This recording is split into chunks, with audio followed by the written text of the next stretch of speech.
Purple Daily is daily Vikings entertainment. We just want the Vikings to win a Super Bowl before we die. I will ride with this group. Seriously, man. Please. And away we go.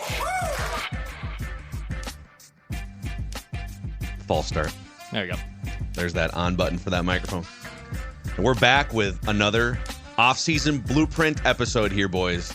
3.0 as we look to fix or enhance the Vikings in 1 hour here. We'll see if we can be efficient with our time. But here's how it works. We're going to go through on all these exercises, and we will bring up the spreadsheet of glory. You guys seem to enjoy that as a visual accompaniment. Last week on the YouTube channel for the audio audience, we will guide you through this as well on Spotify and Apple. But we're going to go through 4 different phases of the Vikings offseason in about an hour. So the cap space report and how we can clear some more cap space with the roster as currently constructed. Internal free agents, who are we bringing back? External free agents and trade targets. And then a mock draft simulation to officially put together this roster. The Vikings are going to do this over the next 3 months. We're going to do it in 1 hour here on Purple Daily, presented in part by MSP Plumbing, Heating, and Air, Judd. Yes, speaking of convenient and things that you need, I want to talk to you about my friends at MSP Plumbing, Heating, and Air, because anything that you need for your plumbing, heating, cooling, and drain needs, they've got covered. 100% family-owned and operated business. MSP committed to taking care of you and your family. Right now, book a $49 plumbing inspection by February the 21st and enter to win 2 tickets plus a $100 gift card for food, beverages, and more to the March 9th Wild game. Club seats, by the way. For service, just give them a call, 651-615-4292, or check out their website, MSP. Call MSP.com. Call MSP.com. It's getting, it's still super cold. I think it's like -5 right now. Guess what? That furnace starts to hem and haw, goes out. It's an emergency. MSP Plumbing, Heating, and Air has you covered. Call MSP.com, and they will take care of you. Okay, let's pop this up on the screen here for the YouTube audience. And what I have in front of you is the 2.0 results from the last time we did this last Tuesday. So just as a reminder, in the 2.0 edition, we said goodbye to Garrett Bradbury, Ed Ingram, Ty Chandler, Sam Darnold. We said goodbye to Cam Bynum in free agency. We said goodbye to Aaron Jones, Stephon Gilmore, and some others. We said hello to Cooper Kupp. We traded Jordan Addison, too, didn't we? I think we traded him for... So. Yes. Yep. We did. I guess right there to the Jaguars. Yep. For like a second and a fourth. We signed Trey Smith for $1 bajillion. We brought in J.K. Dobbins to go along with Cam Akers. We brought in a slot cornerback for some secondary depth and Nate Hobbs. And then I think the big splash, too, on the defensive side was Levi Onwuzurike, the defensive tackle from the Lions. So that was kind of our path last time around. Before we get into the blank slate of this exercise, I'm going to take you guys over to the free agent section over here and trade section. And I want to throw out 2 names before because I think we should plan ahead a little bit before we start figuring out, are we cutting Bradbury or are we bringing back a Cam Bynum? So we talked about Cooper Kupp and Myles Garrett, who became available potentially via trade last week. Well, Deebo Samuel is available via trade. I think we wouldn't be a responsible NFL front office if we didn't at least have an internal discussion about Deebo Samuel. Yep. And then another name I want to highlight here as we scroll down is Eagles defensive tackle Milton Williams, who flashed a bunch of times in the Super Bowl. He's projected, he's like 26 years old, kind of a rotational player who's looking to jump into a starter role full-time with whoever he signs with. Maybe he goes back to the Eagles, but he was incredible during the Super Bowl against the Chiefs. And I think the Eagles showed everyone the importance of, boy, if you can just rush with 4 guys and not have to worry about blitzing 40% of the time. So I'll start the conversation there with a couple external guys that we may or may not want to have interest in. Okay. Deebo is a discussion, although I think ultimately it's a fun one and a no probably from my end. Milton Williams is a real discussion. So, again, I guess my question is this. With plenty of cap room, how are we planning to fill our guard and defensive tackle needs? Are we going to try to draft a defensive tackle in the first round? Does that somewhat take us off the hook a little bit in free agency, which I would say the answer might be no. So the Deebo thing is intriguing. He's 29, so he's not old, but the problem is his body is old. He's really beat up. And he's expensive too. So yeah. the team that would trade for him would take on 1 year, $17.5 million, none of it guaranteed. So you'd have to work out a new contract with him too. And if the Niners want out on him, I wouldn't be absolutely shocked if there is a parting of ways if he gets released. Like I'm not sure Cooper Kupp or Deebo are going to be traded. I think that they both very well might have new addresses next season. Milton Williams, though, for what we're trying to do here and what we have seen, starting with when the Vikings got their ass kicked by Detroit, but really through the playoffs, you guys, that's the one that becomes, in my opinion, a deeper and deeper realistic discussion every single day at TCL Performance Center. Yeah, he was, again, Milton Williams, because they're so deep along the defensive line in Philadelphia, he was kind of a rotating guy. You know, he played a lot of snaps. But he had 49 pressures and 36 hurries as a rotational guy and a handful of sacks. According to PFF, Milton Williams is already a candidate for the biggest riser on this free agent list, and his stock only improved down the home stretch. This write-up was before the Super Bowl, too. His 6 sacks in the regular season are a career best total. A rotational interior defender with serious pass rush juice is often the profile of a player who does very well in free agency. I almost feel like for the purposes of this exercise and for the Vikings going forward, we should plan around making Milton Williams an offer he can't refuse and kind of reverse engineer it going back from there. I think we do it. I mean, Deebo's just, it's too complicated. His money is weird. Like, he's going to be making $15 million this season. He has a $4.5 million option due. That's in middle of March. Next year, even the contract, you really can't. It's a void year, and there's a huge cap number on it. I don't know. I think there's too much. It's actually the contract isn't complicated. The team taking him on would take on 1 year, $17.5 million, and you'd have to do a new deal with him. None of it's guaranteed. Yeah. So the contract is less the issue with Deebo. It's more, if you're going to bring in a guy for like $17 or $20 million, is it another flashy perimeter player? Yeah. Or is it trenches, meat, and potatoes? And it's wear and tear, too. There. Yes. Look, I would love the Vikings to find a Deebo, but I would like them to find their own eventually. And also, unless he changed things a lot, O'Connell really hasn't shown in his 3 years that he likes to use a guy like Shanahan has used Deebo in San Francisco. I think the real discussion is how much do we now consider allocating among our pretty large amount of cap space to like just solely guard and defensive tackle? Because like we've seen that all of it. Yeah, well, right, but like it's both. Like I don't think that we can just say like, because after the game on Sunday, I'm like, wow, man, defensive tackle. But then I thought, okay, but I've also seen how the offensive line in trenches is so important as well. So to me, it's like, do we just say we're basically going to take what we have here and dump it essentially into 2 positions? And yet that probably means that we're not going to add a lot around that. But that being said, if you're not good at those 2 spots, you guys, guess what? You're not going to win the Super Bowl. Yeah. So, amen. Yeah. I mean, and the Eagles aren't necessarily going away at any point in the next 2 or 3 years. I know that the Lions look like, man, they missed their window, but the Lions are still going to be great up front in the trenches for the next 2 or 3 years. So, all right, so we're kind of mentally earmarking $20 to $21 million a year for a Milton Williams. And as you'll see on the visual here, the green cap space section up top is you can follow that to see how much cap space do we, the Vikings front office, in this exercise have left. They go into the offseason with $58 million in cap space. We are earmarking $4 million to the first-round draft pick, who will be undoubtedly one of the top 50. The cap space accounts for the top 51 highest-paid players on the roster. So we've already backed out the $4 million for the first round pick.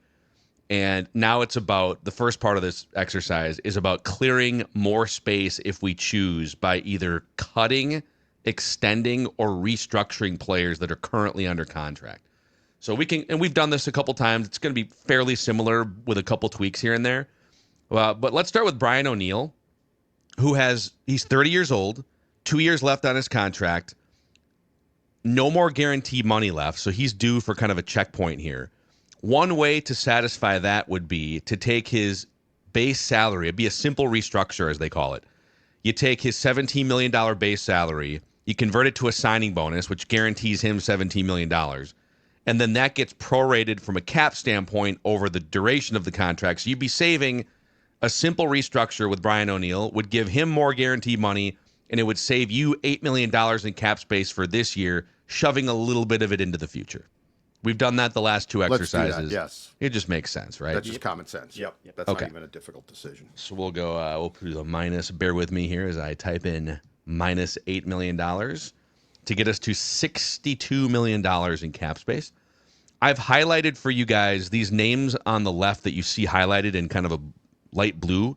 These are just contract situations that are worth visiting. So like Josh Oliver, Josh Metellus, going into the last year of their contracts, no more guaranteed money. Garrett Bradbury going into the last year of his contract, 30 years old, no more guaranteed money. Ed Ingram, CJ Ham, Ty Chandler, guys that are either out of favor or maybe, like in CJ Ham's case, reaching kind of an age curve. Can we skip to Garrett Bradbury real quick? Because the first time we did this exercise, Declan wanted to cut Garrett Bradbury. Judd and I were like, I don't know, man. I mean, like, he's got 1 year left. It's really not that big of a deal to keep him. You don't want to stick J.J. McCarthy with an uncertain center situation. Mm-hmm. But then after watching the Chiefs just absolutely crumble for 3 hours against that Eagles defensive front that did not blitz once in 3 hours, I'm kind of back to where Dex was, which is let's just save $3.5 million, say goodbye to Garrett Bradbury, and either get on with the Michael Juergens era at center or go find somebody in free agency or the draft. If we can find one, yeah. That's our thing is I keep coming back to one question. You're not going to replace all three interior guys. So the question is, where can we, can we replace 2/3? Because if it's 2/3, because I want a guard too. I definitely want to come out of the free agency period with a guard. So if we can come out with a center who's an upgrade on Bradbury and a guard, I'm absolutely fine with that move. My ultimate question has always been, though, what are we going to do to replace him? But if we can replace him, yes, I'm for that. That's fine. But part of the discussion is you're going to have this conversation next year anyways, right? Because you're not re-signing him at age 31 a year from now. Mm-hmm. So I'm a little less worried about, how do you replace? You're going to have to replace him either this year or next year. And there's a lot of people behind the scenes that seem to love Michael Juergens, the Wake Forest kid that they drafted either as a guard or a center.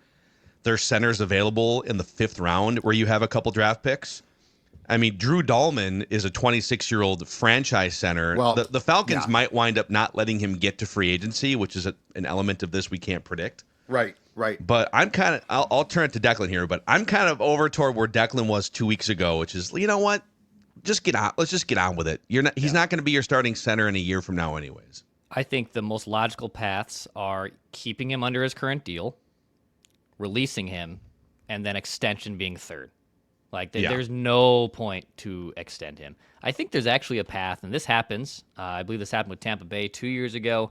I wouldn't be surprised if they roll with Bradbury, and then a center injury happens around the NFL, and then training camp happens, and there's battles, right? And Juergens looks like he's the man, or they find a rookie or a rookie that can really show up and prove that he has a starting center spot, and then they flip Bradbury towards the end of camp because there was an injury to another team, and they get a 6th round pick. I can totally see, I mean, if they're really desperate, it probably goes up from a higher than a 6th round pick. But I can see a path where they roll with Bradbury into training camp, but by week 1, he's on another team. If we're going to commit to this, I feel like it's going to have to be, if we're going to release him, I feel like he has to be replaced in March. Unless you think that he is fantastic, which I just don't know. Don't really know. Yeah. Well, right. And my problem is this. I do think that we have to, if the Vikings are being honest in their evaluation of themselves, unfortunately. I do think we have to assume until the picks start to hit that, like, the 5th round guy we can't count on ourselves to draft the right 5th round guy. So like, it's not like we've got this history of, well, we have hit on 5th rounders. Now, if that changes, that's great.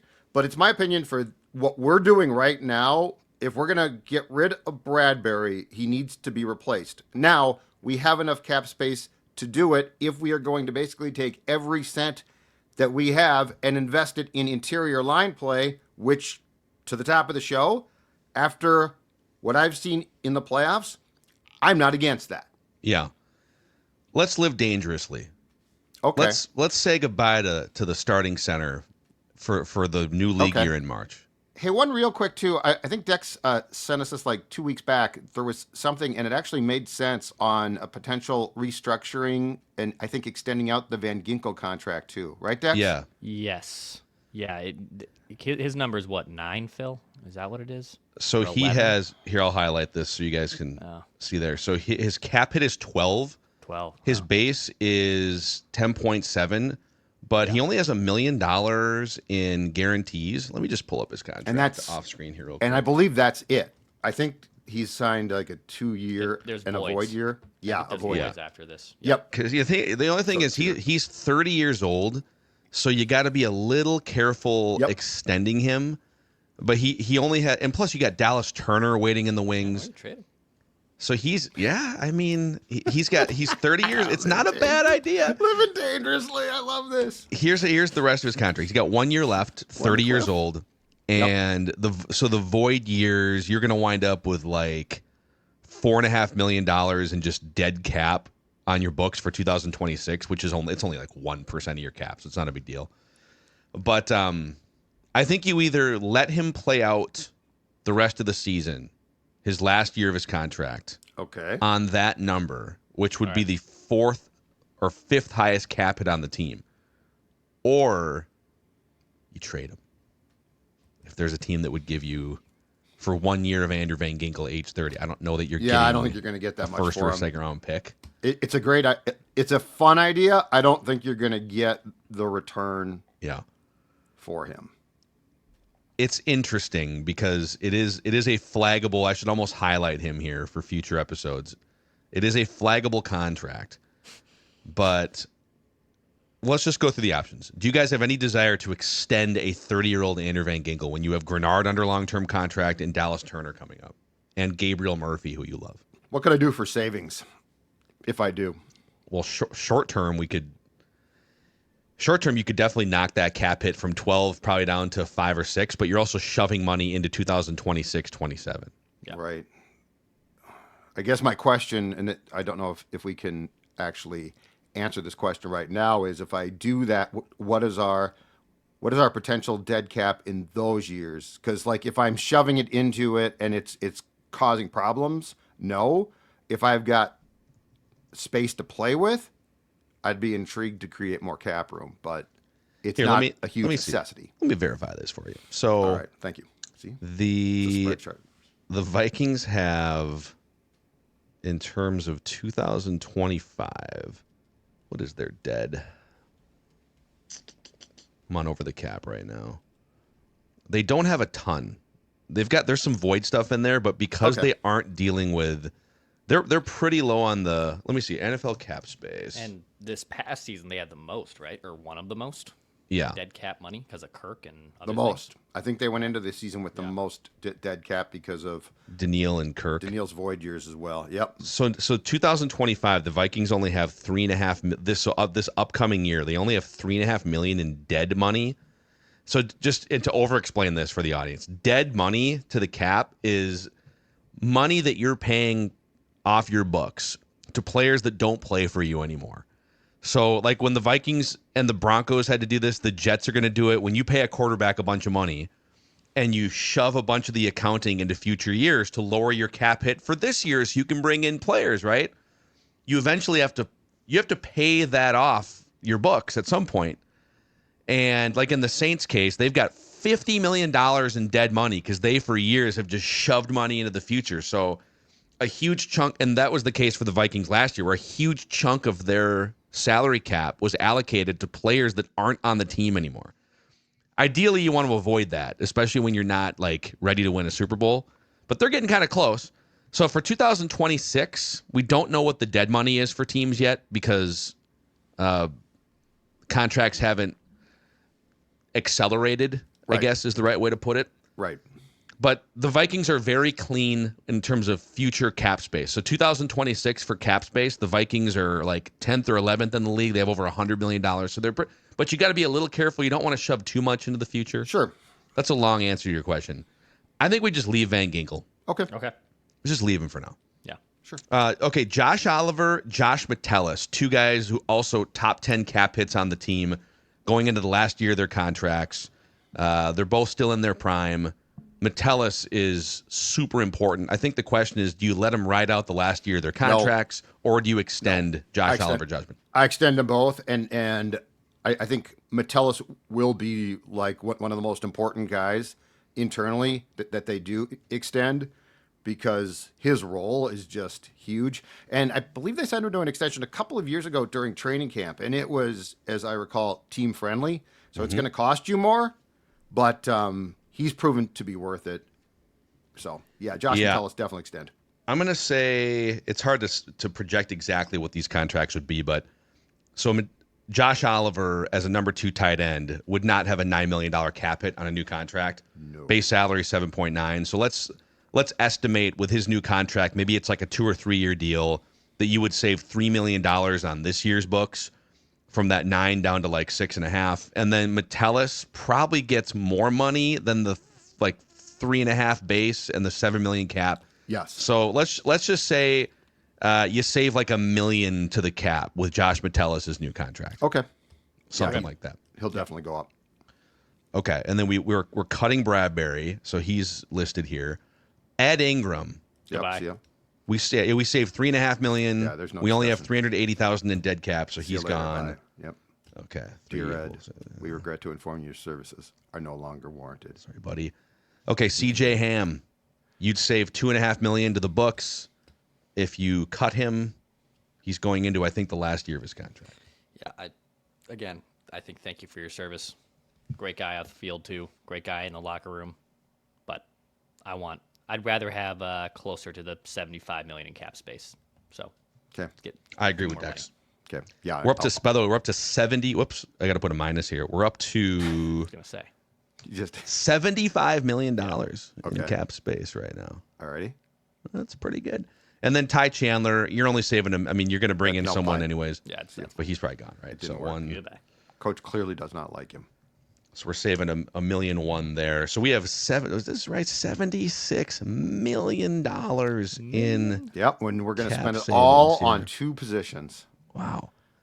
So okay, let's do the free agency part of this exercise.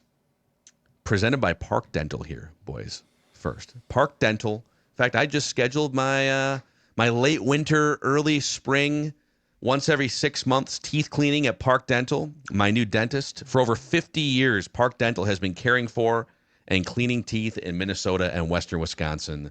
And I'm told they're even cleaning the teeth of some prominent local professional athletes. I don't know does HIPAA prevent me from saying their names? Not sure. Probably. I won't say their names. Yeah, probably a good idea. But they've got clean teeth, and they had a great experience.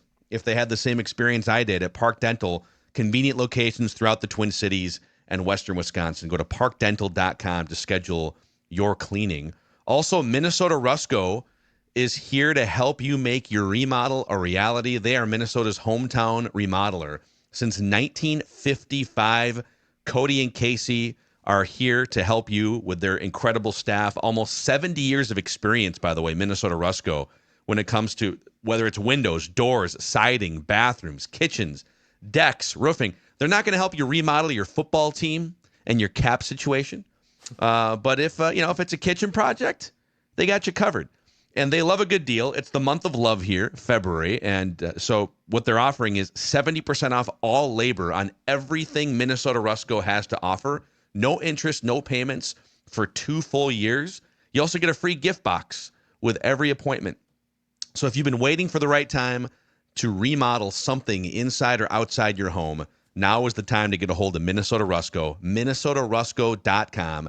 Serving Minnesotans since 1955. Football. All right, boys. Back to the exercise. So here are the internal free agents on the Vikings roster. And I will also pull up external free agents. You can see on the right-hand side for the YouTube audience. We have $70 million, $75 million in cap space. Sam Darnold, Daniel Jones, Nick Mullins, 3 quarterback free agents. Byron Murphy Jr., Cam Bynum in the secondary. Aaron Jones, also Stephon Gilmore, Shaq Griffin are free agents. Dalton Reisner, your starting right guard, is a free agent. And then Patrick Jones, Jihad Ward, Jerry Tillery, Jonathan Bullard, all up in terms of defensive trenches. Cam Robinson, your starting left tackle for half the year, is a free agent. Cam Akers, free agent. And a handful of other backup offensive linemen. And even Judd's guy, Johnny Munt, is a free agent. I think we should give Johnny Munt like $20 million a year just Kevin for O'Connell might. being a great number 3 tight end. Yep. So who do you want back here? Byron Murphy Jr., Cam Bynum are going to be potentially the most expensive guys not named Sam Darnold. You guys tell me where you want to start. I say we start with Murphy. Okay. Because this one's going to be expensive, but, I mean, he's, one, coming off a great year, and 2, if you let him go, like, if he walks, your cornerback room is, it's got some guys, but not necessarily the right guys. So if we have to make a decision between paying Murphy a little bit more than we probably want or trying to keep Bynum as well, I am on the Murphy probably needs to stay. And plus, I believe he is one of the top 2, if not the top now, free agent cornerback on the market. So yeah, so he is, in terms of like how expensive he would be, he is projected to be the most expensive cornerback on the market. Mm-hmm. The other free agent cornerbacks who would be, and by the way, Byron Murphy played like a third of his snaps in the slot, so he's valuable in that he can play outside and slot. Yep, and he's still relatively, he's like 27 years old. But DJ Reed, 28-year-old outside cornerback from the Jets, Charvarius Ward, San Francisco. Carlton Davis III from Detroit. There's Asante Samuel Jr., 25 years old, from the Chargers. Those guys are all projected to make $13 or $14 million a year. Rasul Douglas from Buffalo. They're all, well, Asante Samuel is young, 25. The other guys are like 28-ish, maybe 29. But you also have the security of Byron Murphy Jr. knowing your system, right, having experience, can slide inside and outside. So is there any reason to... I think he wants to come back, so that shouldn't be an issue. Is there any reason to entertain one of these other cornerbacks, I guess, instead of over him? I'll throw one wrinkle in. I don't think so. Yeah. There's a safety out there in terms of like Cam Bynum. Javon Holland, former second-round pick by the Dolphins, in Brian Flores' last year in Miami. Brian Flores drafted Javon Holland in the second round. And he's been, for 2 of the 4 years, he's been a top 5 PFF graded safety. 25 years old. He hits free agency. He's going to be expensive, but he plays everywhere. He plays free safety. He plays in the box. He plays in the slot. Quite frankly, he's essentially a better version of what Cam Bynum probably is for the Vikings. Cam Bynum's very good too. But I just want to flag that Javon Holland for like $19 million a year, if you were to say goodbye to Cam Bynum, could be an option too when we talk about secondary.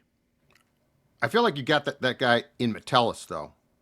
I want to keep a cornerback who is really good, who clearly too, his first year here, two years ago, I thought was underwhelming, and he really picked up his play in 2024, which I think is part and parcel to the fact that you're in Flores' system. Like, he knows it. I just don't know that the best option isn't under your nose and trying to get creative here and still spend a lot, that works. So if I'm gonna spend my cash here with the plentiful amount of cap room that I have, I think I'm gonna look outside for offensive interior line, interior defensive line, and probably spend my most on trying to keep a corner, because it's not like the corner options here are a known commodity beyond him too. So I would flag trying to keep Murphy of that entire list as my number one priority. Okay. And Go yeah, with that, I think I agree. Yeah. Yeah. You got to be a little careful, I think, giving a huge bag to Byron Murphy after one good year. I think there is some worrisome there, but they really don't. Even if Mekhi Blackman comes back and is great, like they don't have many guys in that room that you can rely on. So, yeah, right now, all of their starting cornerbacks from last year are free agents. So we're bringing back Byron Murphy. It's a 3-year, $17 million per year contract projection from PFF, $34 million guaranteed. So he'd be expensive. Yeah, but with the signing bonus, his cap hit would not be $17 million. It would be, I'm just projecting here, around $13 million, maybe even less, but we'll say $13 million for 2025. Okay. Cam Bynum. Let's assume Harrison Smith comes back for one more year. We'll just make that assumption. We don't really know for sure. Be nice to know. But we don't, so we kind Let's of call have him. to. Do you have his number? Former Well, we're the Vikings beat team writer? right I have now. his number. Let's stick him on Text him a speakerphone text. or a Zoom I or a can shoot him a text. StreamYard, and let's find out what the hell, Harrison. That's Is it safe to assume we're like for this exercise that Harrison Smith comes back though, or do you want to Sure. get crazy and have? no, it's fine. Okay, so and that's only a 1-year solution. Yeah. And we are a little quick to just crown Theo Jackson. He's a restricted free agent, but assuming they bring him back. So with the uncertainty at that position, Yep. Cam Bynum is projected for 3 years, $14 million a year. He's 26 years old, so he's still young, Yep. still in his prime. He's been very impressive. There's no question about it. You don't have to sell me, but no. The other two top safeties available in free agency are Javon Holland, who I just talked about, and Talanoa Hufanga from San Francisco, 26 years old. He's projected on a 2-year, $12.5 million per year contract, so a little bit less expensive. At the price that you just gave me, I'm saying no. On Bynum. I think Okay. I agree. It's a tough decision. I like him. Great dancer. Fantastic choreographed dances. But I think I'm saying no. Okay. Yeah, I think I am too. Yeah, because if we're gonna dole out a lot of money, we got $63.5 can't million keep everybody. still, but we're gonna be doling money out in the trenches. Right. So okay, Daniel Jones, 1 year, $10 million. Yay or nay? Sure. Yay. Yeah. I think so, yeah. I think that's the plan. We'll still make think that's that the a plan. $6 million cap hit, which is what they did with Darnold, basically, and shove a little bit into a void year, just a little bit, $4 million, just a little smidge. Just a little bit. For now, Darnold is going to hit free agency. If we get wind of in future exercises some sort of tag and trade happening, we can pivot.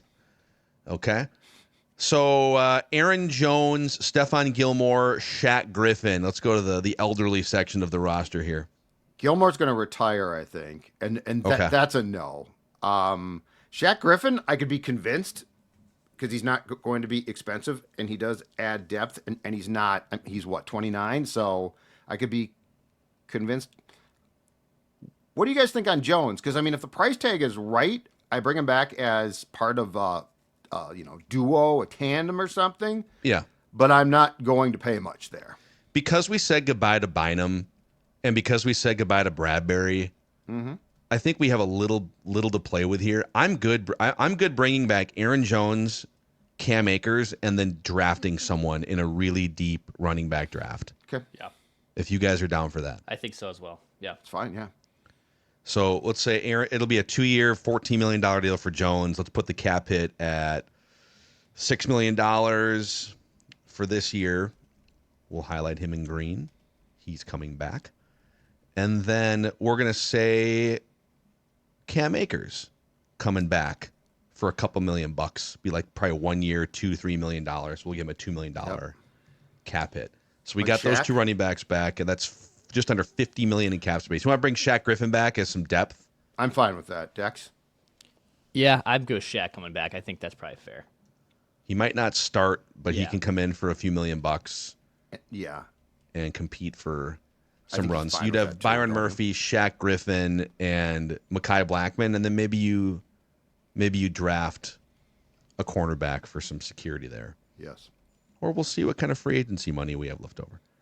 So, okay, I'll throw some other names out here. And we do need, fans might be like, Jerry Tillery, but you got to fill out your roster with some depth guys.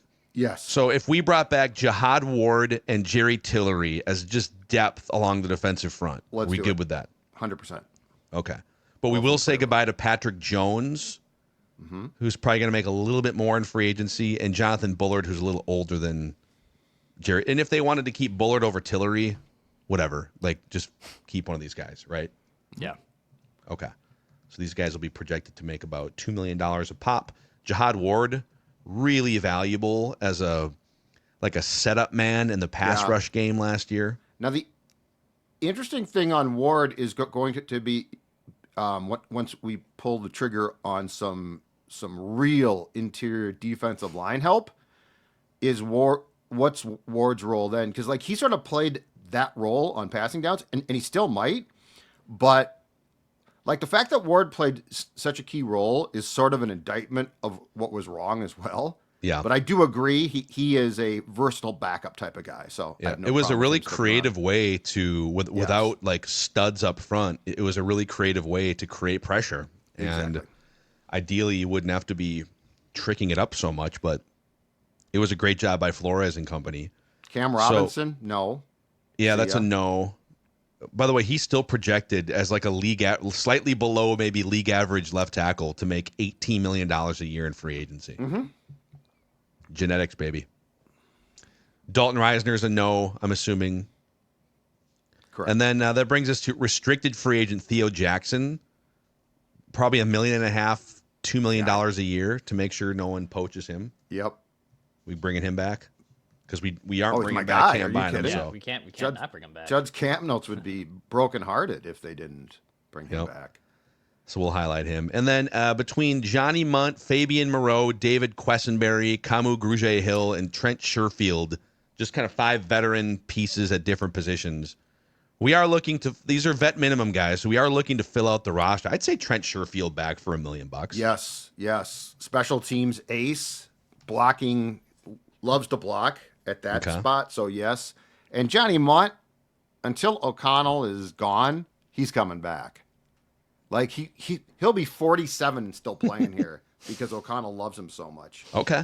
So we'll bring him back for $1.5 million, whatever his vet minimum would be. Beyond that, those 3, Quessenberry, Grugier-Hill, and Fabian Moreau, my guess is they'll be replaced. Okay.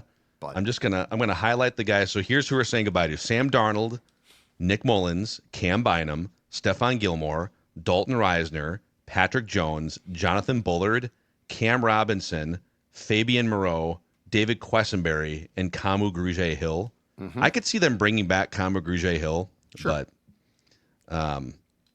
if they want to fight that battle offline, they can. So we're going to throw these guys in the out. Take the conversation offline. Put a pin in the conversation until the show is done. Exactly.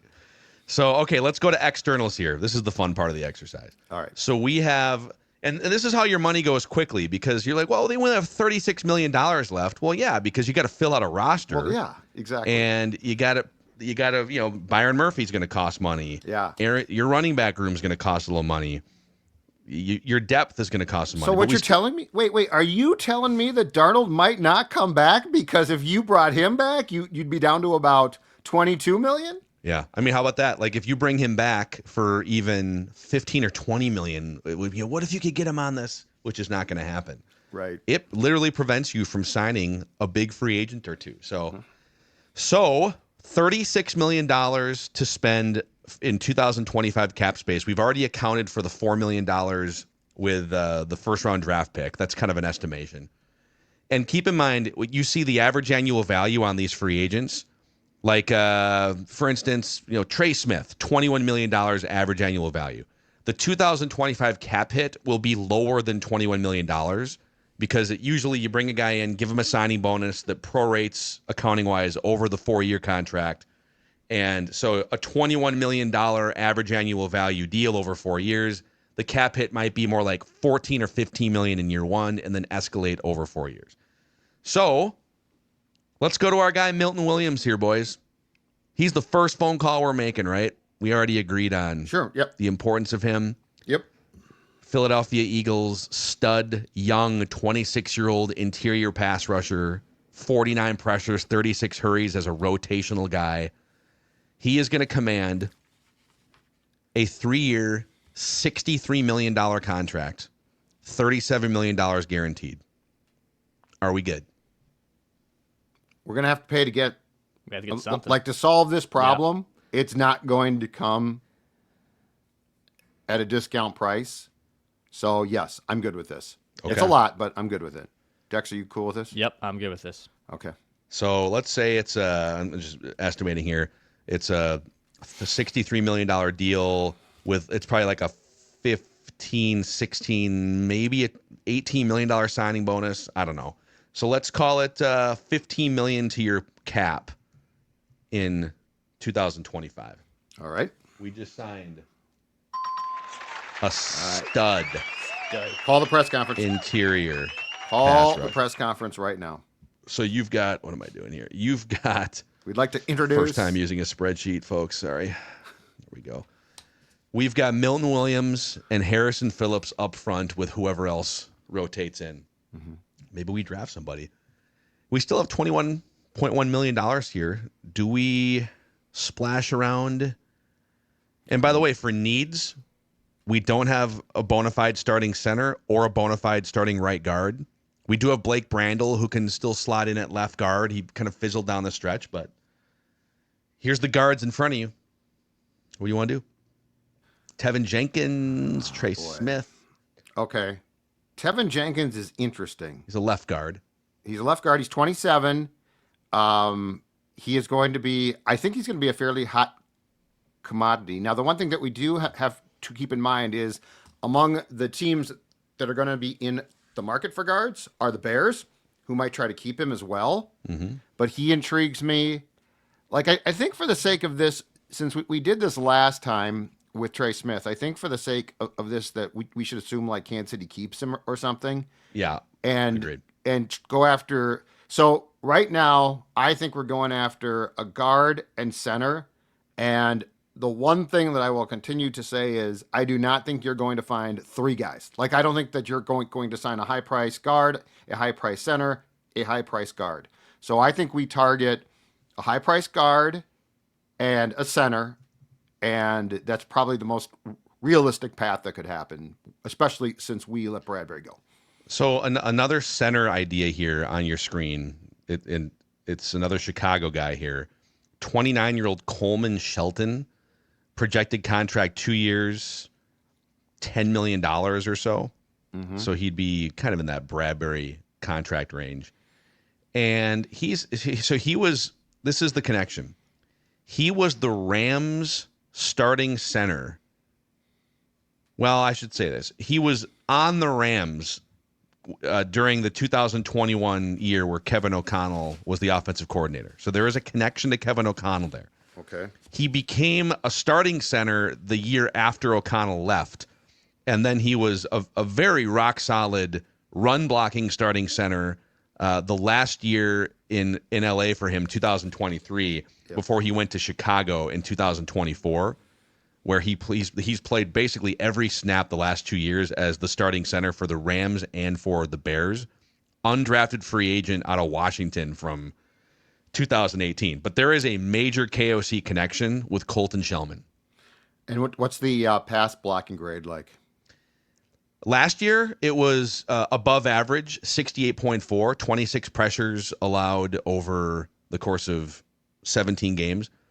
His last year in LA, it was kind of a mess, 49.2 okay. PFF, 0 to 100. So he's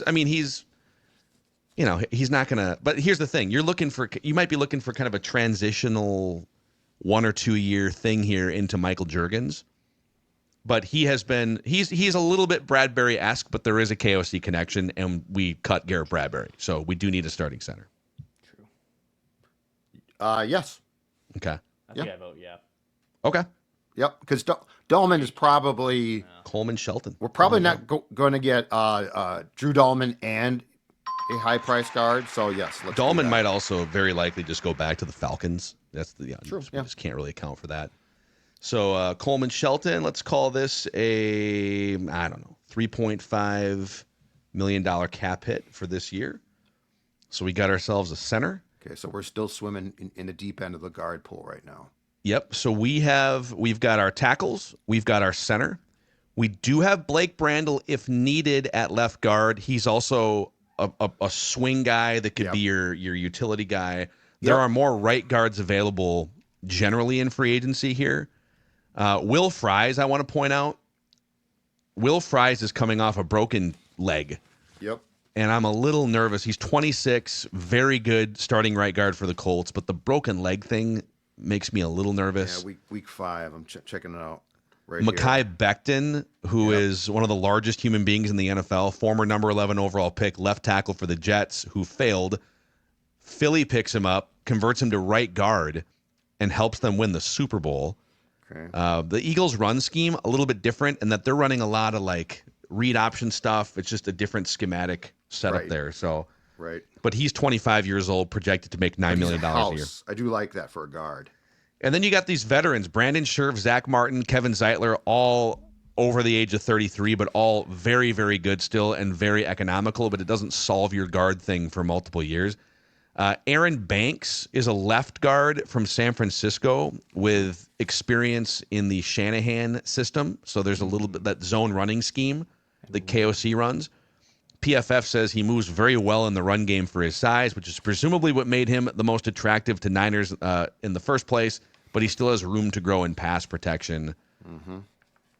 And then Patrick McCarry, I'll point out, 27-year-old left guard from the Ravens, but he's a left guard, but he plays everywhere. He's kind of a Swiss Army knife. Okay. Can play all over the place.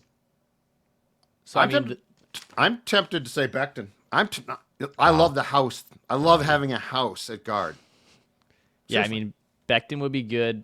I mean, Zeitler's older, but he'd be more cost effective, and it would just be a stopgap option, I guess. But if we still got the room to play with, I think Becton. Yeah, let's give it to Becton. If I'm swimming in this end of the pool, I want to go younger. So like Banks' age and Becton's age to me are extremely attractive. Yeah. And now Becton might also do an about face and say, I want to play left tackle again. But I think the league would say, dude, come on, man.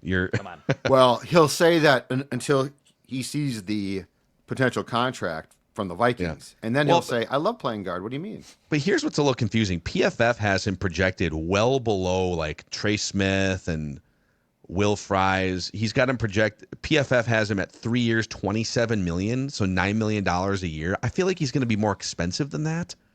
Yeah, but who are we to fight against the full-time work that PFF does projecting contracts? So yeah. Do we just kind of go with this number? I almost feel like it should be higher than this for this purpose. That's fine. Yeah. Let's assume, because now that he's played for a Super Bowl champion, that it's inflated a bit. And let's call it a $10 million cap hit on Mekhi. I'm with you on being intrigued by Fries, but the problem there is the injury does scare you. Yeah. You'll see on the screen here, we have a section of in and out. And we got these are guys who are coming in as free agents or are being elevated to a higher role with the Vikings. So like J.J. McCarthy, Dallas Turner, Mekhi Blackman, the cornerback, Jalen Redmond also I think is going to be elevated, and then Theo Jackson, and then Mekhi Becton we're going to add as a free agent here. Yep. I'm just going to add these guys before we get to our. So we brought in Mekhi Becton. We're bringing in 2 Eagles, by the way. Mekhi Becton. We're bringing in Milton Williams and then Coleman Shelton, the Chicago Bears center. So we just brought in 40% of a new offensive line and a stud from the Eagles. Okay. We've got $7.6 million left to kind of splash around here. All right. And by the way, this could just be earmarked for depth. We don't have to. We should probably leave at least 3? Yeah. And you can roll over into the following year too. So let's try to see here. I mean, we already got a couple running backs. We could bring in some slot depth, I guess, but we did bring back Shaq Griffin and yeah. I wouldn't mind bringing back a guy. So I would not object that if Murphy signs for that rate, that he probably plays more on the perimeter. So I could see a slot. Well, should we just sign another offensive lineman? What if we signed Patrick McCarry and did some cap matriculation and lowered that cap hit to like 6? Shove money into the future. Okay. I mean, Yeah. Sure. you guys sound unsure. Well, you guys don't sound. I'm trying to think of where we still need help and depth. And corner is one of them. Safety is arguably one now, right? Yeah, safety for sure. Safety for sure. You know what we could do? You know, this is what's tough. Like, I put a couple safeties on here. There are more safeties in free agency than you see on the screen. Okay. So here's a couple other guys that aren't on the screen right now. Justin Reed, but he's going to be $15 million a year from the Chiefs. As you go further down the PFF top 100 list, there's some other dudes on here like Justin Simmons, for instance, who was once one of the best safeties in the league. He's 31 years old, but he's a guy that's, he's going to sign 1-year deals for $5 or $6 million. So you could bring in Justin Simmons to replace Cam Bynum for a minute while you see what you have in Theo Jackson. Okay. You want to do something like that? Yeah, Sure. let's do that. Yep. Okay. That's Totally important. Just spitballing here. What's important, though? Yeah. Okay. Because Justin I don't think Simmons. you're going to sign 3 starting interior linemen again. I just don't. Or I shouldn't say again for the first time. I think you're going to sign like a center I like, a guard. The thing about Brandel to keep in mind, too, is, when Darisaw was playing, Blake Brandel was pretty good. And his decline was right in line, I think, with Darisaw being hurt against the Rams. Mm-hmm. So that's something to keep in mind. And I got to think that a new center and Becton at right guard is going to raise the table of the entire line, especially the left guard. So we're bringing in veteran Justin Simmons to essentially take the place of Cam Bynum. So you're going to have Simmons and Harrison Smith, I guess, playing next to each other. I don't know. That might not be a perfect fit. Simmons was with Atlanta last year, right? Yeah, he was with Atlanta. Milton Williams, Coleman Shelton, Mekhi Becton for your trenches. And that's where we've spent the bulk of the free agency money. We're bringing back Byron Murphy Jr., obviously, as the biggest chunk of our internal free agency money. We're bringing back Aaron Jones and Cam Akers and looking to draft a running back. So we'll get to the draft portion of this in a moment after we shout out Padres. John. Great place to grab a pint. Speaking of drafts, this. Padres does one thing, and this is why their beer is so good. Padres only does beer. That's right. They don't do a bunch of drinks that they're experimenting with. They only do beer, and it's a bunch fantastic. of drinks. A bunch of drinks. A bunch of other Padres. drinks. Hey, let's experiment with this seltzer, and then let's do this. My friends at Padres do beer and only beer. And here is the best news. 6-packs now available at stores throughout the Twin Cities, including Lunds and Byerly's, Kowalski's, Haskell's, Hy-Vee, Total Wine, Cub, MGM. I could go on and on, but I'm just going to say one more thing. These beers are outstanding. I've been talking about the red for quite some time. That's because it's hard to find a good red. Well, you can find them, Padres, and show me your Padres drink, your cans. Tweet me at JZolgad on Twitter. Always enjoy seeing people enjoying Padres. Also, Federated Insurance, here to help business owners, here to help you with safety, with preventing claims, with risk management. They help elevate your business by mitigating risk and helping you like a great offensive line. And they've been doing it for over 100 years based in Owatonna, Minnesota. But they work with businesses in all 50 states, wherever you are consuming Purple Daily. Go to their website, Federated Insurance, to find a list of industries that they specialize in. Face-to-face and eye-to-eye is what they believe in at Federated Insurance. You can find out more, like I said, federatedinsurance.com, where it's our business to protect yours. I want a mock! Okay, we have reached the final phase of our Vikings offseason blueprint 3.0. I'm going to fire up the PFF mock draft simulator here. Let's turbo our way to the 24th overall pick, boys. Where the Vikings are on the clock. I think we should still be looking to trade back here and accumulate some capital. What are our biggest needs, though? We need, for sure, I would say long-term safety depth. Safety, cornerback. Cornerback, running back. Yep, interior defensive line. Yeah, that's fair. Still, for sure. And maybe even center. Because because we'll Sure. see about. We got kind of a short term. So Center or like and interior offensive line. And the wide receiver spot. Yeah. At least in the course of the draft, I wouldn't mind trying to tweak that third potential wide receiver position. That's fair. How's that sound? Yep. Walter Nolan, by the way, interior defender from Mississippi, just went 3 picks above us. Kenneth Grant is here. This is kind of a sweet spot to pick a defensive lineman. But just in terms of the trades, you can't see this, so I will explain it. The Rams are at 26, looking to jump up. The Bills are at 30. Mm-hmm. So let's just see, moving back 2 spots with the Rams, we swapped the 24, the 26, and they give us the 100. Yep. We're going to offer that. They accepted it. So there we go. Okay. All right. Boom. Okay, Rams on the clock. They took Kenneth Grant. Those bastards. Yeah, see, that's the risk we run. Yeah.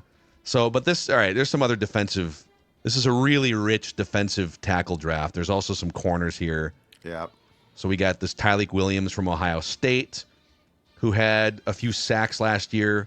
He is 6'3", 327. He's a house along that defensive front. And then I know Thor likes Jahdae Barron, cornerback from Texas. Okay. So it's kind of a question of do you go with the cornerback from Texas or the defensive interior guy from the Ohio State University? So as far as depth goes, this is a deep draft in defensive tackles and running backs, correct? Yes. Yep. So you probably go with the player that doesn't come from as deep of class position-wise, which is probably Barron. Jahdae Barron. There we go. All right. Bang. We're back on the clock at 97 here momentarily. Turbo in. Look at that. And we have the 97, the 100, and the 139. So this is running back territory for sure.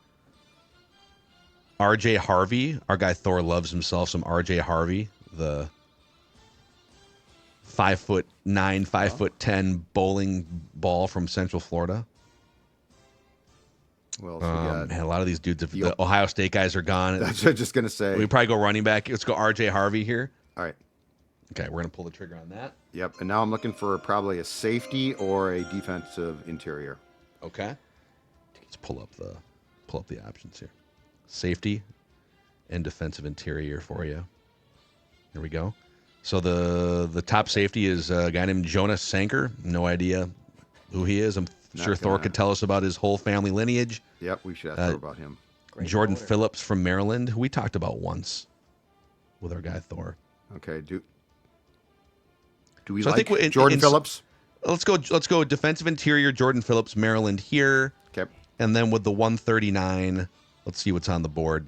So we've gone to this point, cornerback, running back, defensive interior. Jackson Dart's still there in this draft. Not that I care, but that's interesting. We're looking for safeties, and we're looking for interior. There we go. Billy Bowman Jr. Billy Bowman. Is that not a safety name? Just take Bowman. Billy Bowman comes There's also up, a center whacks here, guys. or a guard from. It's like a setup man too. Billy Let's Bowman. go with Billy Bowman Jr. Left-handed, 47 left-handed years setup man. old. He's older than Jamie Moyer was. And then with the 161, some meat and potatoes wouldn't be. Although Jackson Dart's still on the board. Interesting. You know, Phil, you always draft a quarterback. All right, I think it's either going to be Seth McLaughlin, the center from Ohio State, or Tyler Cooper, the guard from Minnesota. You call it, Judd. We did sign a center, and we have Michael Juergens. So No maybe offense we go. to row the boat, but I'm probably going to take the kid from the Ohio State national championship Ohio State Buckeyes. I mean, the Mayo Bowl championship is feeling disrespected there. It should feel disrespected. So there's our mock draft. I know they're going to make us pick the 239 here, which doesn't actually exist. Quarterback. Graham Mertz. Oh, why they still have that? Oh God, he was at Wisconsin. He was supposed to be a stud at Wisconsin. What a bust. Sorry. Let's see what this says. Graham Mertz was a huge bust. Giving us a B plus. That's good Okay, all right. A B plus. Here. Yeah, we'll take that grade. All right. I didn't get a lot of those. So Yeah, they don't like Billy Bowman Jr. C plus is the worst grade we've got right there. So there we go, boys. I'm just gonna copy this image. I'm gonna unshare this for a second, and I'm gonna pop the blueprint back up on the screen so you guys can see the damage that we did here officially. But that's our exercise, boys. Good work. We just upgraded the Vikings, we think anyways, in 1 hour here on Purple Daily. So here's the spreadsheet of glory that you'll see on your screen again. So we wind up with players coming in. Dallas Turner elevated. Mekhi Blackman potentially elevated. J.J. McCarthy, obviously. Mekhi Becton, right guard. Coleman Shelton, KOC ties. New starting center to maybe compete with Michael Juergens over the next couple of years. Milton Williams, come on down, interior pass rusher. And then Justin Simmons as some depth, a good veteran safety. And then with the draft, we had Jahdae Barron, cornerback, R.J. Harvey, along with Aaron Jones and Cam Akers in that running back room. And then Jordan Phillips from Maryland as some defensive interior depth and a couple other dudes. We say also hello to Byron Murphy Jr. on a contract extension.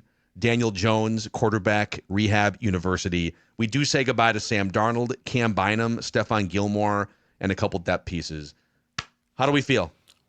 Feel pretty good. Like we just spent a lot of money. Like we just went shopping and just spent all of our money. It was awesome. I love that. Amazing. All right. So, yeah, let us know in the YouTube comment section. This is our weekly exercise until free agency actually hits in about a month. A month from yesterday is the tampering period. Do you like how we spent our money? Do you hate? Are you firing us? Let us know in the Purple Daily YouTube comment section. Click that like button and the subscribe button, and we'll see you guys tomorrow. Purple Daily, where we just want the Vikings to win a Super Bowl before we die.